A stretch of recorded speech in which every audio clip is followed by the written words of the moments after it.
Sam Crack. We are in the blue Jaguar, headed right now to Tifton, Georgia, a little bit over an hour away. We're going to be dropping the Jaguar off for the sale. Now, if you didn't watch the last couple videos, this car will be on sale in Copart. You can check the link in the description box below to get all the lot details. The day of the sale, we'll be hosting a live stream. Again, if you haven't watched those last two videos, you might be a little bit out of loop, so go back, check those out. I'll also link them in the description box below. Now, when we get to the Copart in Tifton, I've been given the green light to bring the camera back to the lot and video a couple of the cars there. One that I've put on my watch list is a brand new looking Audi SQ5. That's their performance SUV. It's probably like a $75,000, $85,000 car. It looks like someone just drove it off the showroom floor and then it got rear-ended. For sale by the insurance company. This car has a lot of things I like about it. Brand new Audi insurance company. We'll have to check it out when we get there and see if it's one that we'll be interested in bidding on when it comes up at the live auction. Now, this is the first time I've taken a Jaguar on a long trip, and it's really, really good. It's really nice and comfortable. It's pretty darn smooth, and it's actually averaging in the mid-20s as far as fuel economy goes on the highway here, which for a supercharged V8, that's really, really good. But anyway, there's two things that I want to show you guys while we're driving. I think I failed to mention in the past few videos. The first one is down here on the J shifter. I've shown it in the past, but the plastic trim around the shifter itself is cracked a little bit. It doesn't really affect much, but you can see that it is cracked. So that's number one. The second thing has to do with the radio. So if we go ahead and turn the volume knob up here, you can see it's kind of wonky. It works, but it's not the best. And see, sometimes I go up and it goes down and vice versa. So what I've been doing is just using the volume control on the steering wheel, and it works perfect there. Otherwise, everything else is just like I showed it in the other videos. The air conditioning is great. The car drives really, really straight. No funny shakes, vibrations, rattles.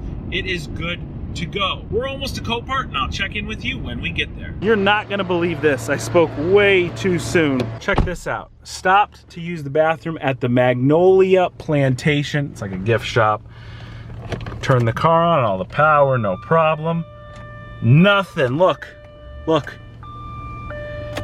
The car is completely dead, won't start, and it ran perfectly all the way here. Copart is less than 5 minutes down the road. At least I got off on the exit that the Copart was on.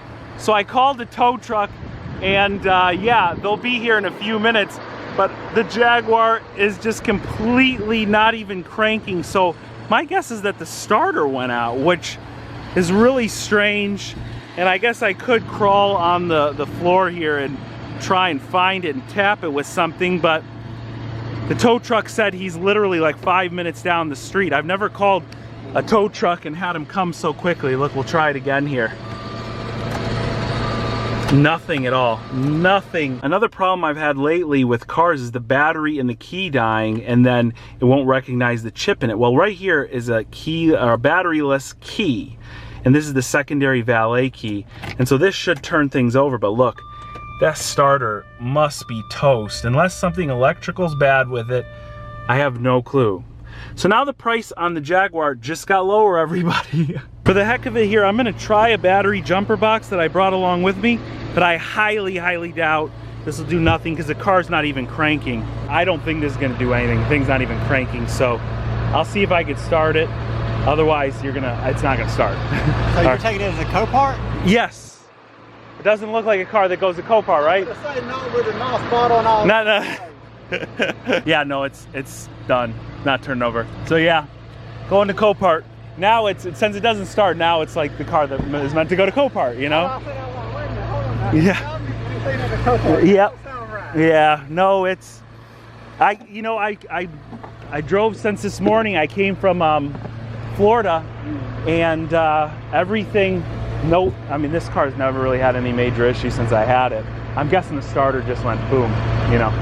That's the only thing that makes sense to me right now. So, all right, well, what do you need me to do? I can't even get it in neutral.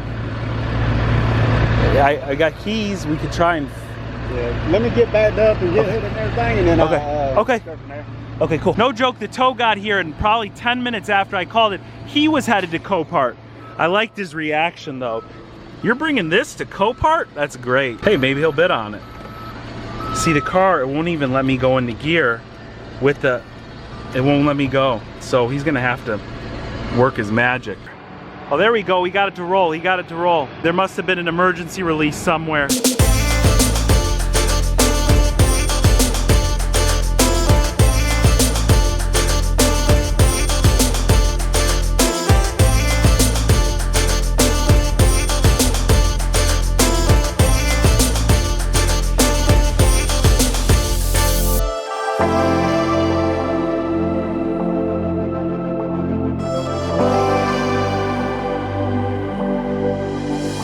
All right, it is here, but not the way that I wanted it to be here.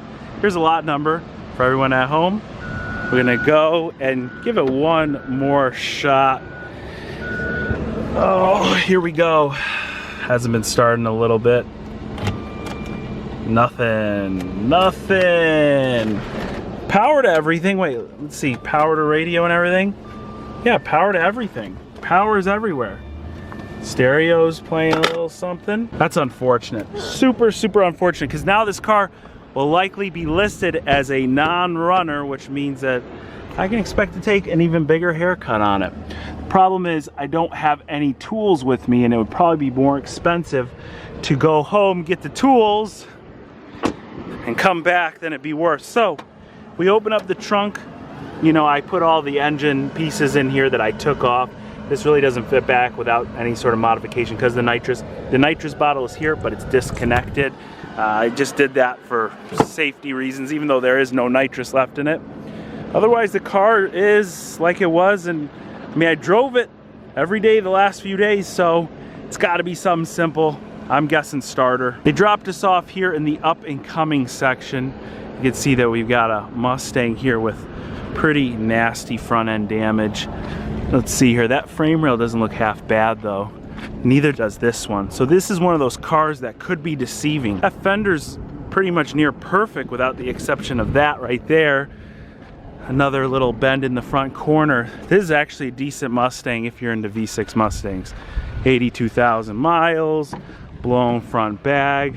Power still works because the window just went down when I opened up. Automatic. Very clean car. It's really clean overall, and this is my favorite color in this generation of Mustang. I wanted gotta have a green so bad.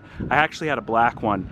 I wanted the green in the worst way. This is another color I really like, and I would consider, if I ever bought another car like the Jaguar, consider painting a car this color. It's this new Dodge purple color. Now this car is a little bit more disastrous than that Mustang. 3/4 of it looks really great, but it has that nasty front end damage. Let's check underneath here. Ooh, yeah, look at this. This is bad right here. This is really bad. This all have to be cut out and replaced or drilled out and replaced. So, nice color, nice car, but yeah, it's pretty nasty. I've been on the lookout for a car like this at the auction because these are a lot of fun, these cars, and they don't sell for a whole lot anymore. Although this one, with that quarter panel looking like this, there's no way I'd be interested in it. Look at all that pushed in underneath. 95,000 miles. It's a stick shift, which is what you want if you buy one of these cars. The interior is darn immaculate in it too. This is actually a really nice car. It's unfortunate it has this damage. I have too many full-size projects at home to be looking at cars like this, but what do we have right here? All the power sports stuff. Now this is awesome right here. This is one of those Polaris 1000cc four-seaters. Look at this thing. This is amazing. This is really incredible, and look at the damage. So basically these things, a lot of people don't insure them, but the people that really take care of them do insure them. And if anything ever happens, like it tips over, which it appears that this one probably did, they get totaled out. You can see it's missing that front headlight. Everything's misaligned quite a bit. Would this be easy to fix? I'm not really sure, and I don't know how much the parts cost on something like this, but this is awesome. This would be a great project to end up with something like this. And then of course we got the slingshot right here. This thing looks basically perfect. What in the heck is wrong with this slingshot? I can see a little bit of zip tying down here, a little bit of crack stuff. So yeah, I'm not sure really what's wrong with this thing. This is definitely one to watch if you're interested in a slingshot, because the rear end has no damage. Strange, but this stuff gets totaled out pretty easy. I could use one of these out at the farm. This is a Can-Am utility ATV. This is actually a really nice one. I gotta see if this starts up. A lot of guys take these things snorkeling and then they end up flooding them. And it looks like it's pretty well used. Let me see here on the side if anything powers on when we turn that on. Nope. Battery could be dead or it could be completely flooded. Can-Am here. And this actually looks, again, pretty simple. We've got this little, whatever you call this, a fender or whatever, wheel arch is broken. Maybe a bent suspension piece, maybe not. Can't really see. But otherwise, no major damage on this thing. I spoke too soon again, like with the Jaguar. Check out the rear. So our problem's gonna be in the back end here. Come on, one of you guys gotta be interested in this. Look, this thing definitely slid on the side. Wow. It's all damaged down the side here. And the other side too. So a lot of you guys ask me, why is this car at Copart? And so I'm gonna ask you guys, why is this car at Copart? Now I'm gonna pull it up right now on the screen and we'll see why. But this is an X5 that looks completely perfect on the outside as well as the inside. And as a matter of fact, it looks really well kept. And I'm honestly thinking about bidding on this car myself because I've been looking for a nice clean SUV. I don't want to pay a whole lot of money. There's no smells, there's no issues, there's no flood waters. This is a nice car. This is a Rich rebuild special if I've ever seen one. Rich only buys the worst Teslas. And right here is one that obviously has a roof issue, I'm guessing. And they've taped it off really nice so that water doesn't get inside. So even though this car is heavily damaged, they obviously know the high value of parts and they went and taped it off, which is really great. I mean, look at these really nice wheels too that are on this car. And yeah, there's no way we're getting in there, but I see an airbag deployed right there. The front end is obviously really bad, but not as bad as this Z06. This looks like a Z06 or a Grand Sport.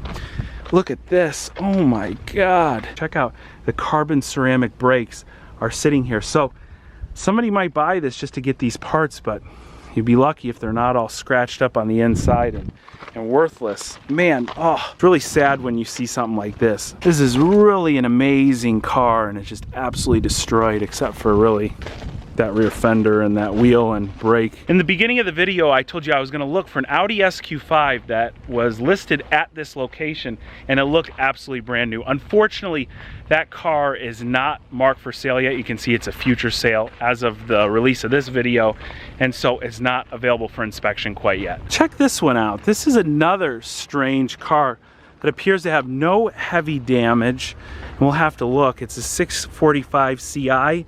The really unique thing about this car, which you don't find on a lot of these coupe BMWs, is right there. A 6-speed manual transmission. And the batteries still seem to work. Here, I'll close this glove box in case there's a light that would kill the battery. All right, that's a good sign. The chime. Okay. Now this has the older school BMW key where you actually have to put it in an ignition. And check that out. Wow. 68,000 miles. 68,000 miles. Should I bid on it? Only 68,000 miles? You gotta be kidding me. 6-speed manual. You just don't see these hardly ever on a 6 Series. It's got a little birdie under the hood, but that's no big deal. Oh, look, they're moving the Jaguar inside for photos right now.